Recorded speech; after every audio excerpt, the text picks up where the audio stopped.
of the Second Alarmers Association, a relief organization that is Sergeant Greg Masi down on the field earlier as we remember those first responders on September 11th. And Sergeant Masi from the Philadelphia Police Department is with our Leslie Goodell. Leslie? It's a day we'll never forget, but for those who were on the scene, it's a day that they relive constantly. And Sergeant Masi, I'm sure that not a day goes by that you don't think about the time that you were in New York. You went up the day after 9/11 to assist. What do you remember? Take us back to that day.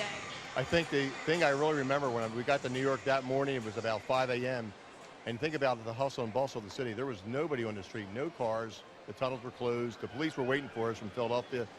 The contingent, we went up. And then when we got to Ground Zero, about 3 blocks before we got there, all of a sudden we just seen hundreds of people just lining the streets, approaching us in our car with photographs of loved ones that were missing, hoping we could maybe find someone. That was the most frustrating piece. That we were up there for one goal, to assist any way we could, but that was really something I'll never forget, the thousands of people that lined that area looking for their loved ones and showing us their photographs. I've heard many people say that for those of us who watched it on TV, even just a couple hours south of there, that you can't even imagine what it was like there compared to what we saw on television.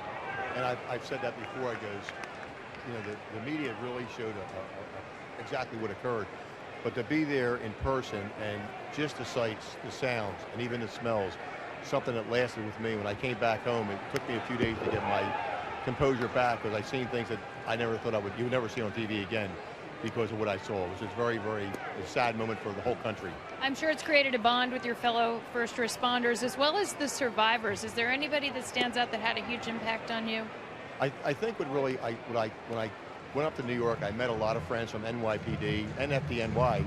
A couple I still correspond with today. They're actually retired. Some are suffering some medical ailments because of the toxins, the asbestos issues, and that's the sad part. Even ourselves, the Philadelphia contingent, we still get tested for asbestos because we were up there, but we're there for a short period of time, but they still want to make sure that we're okay. But that's the frustrating part. There's still people being, even though so many people were killed, there are people being affected right now by being on Ground Zero for so long. Well, of course, I remember that first game and when Major League Baseball came back and it was trying to get back to some semblance of normalcy. This year they are honoring 9/11. Every cap in Major League Baseball has the American flag on the side. Every year they do something. I'd like you to have this cap, and as a remembrance of today, and I'm sure that you know, for you it's many days, but today's a day to honor you and the rest of you that were up there. So thank you for your service and all you've done. I just want to say thank you for allowing me to be here tonight, but also shout out to so many other thousands of workers. I wish they could be with me tonight because there were so many people involved in this rescue effort for months and months, and I salute all of them.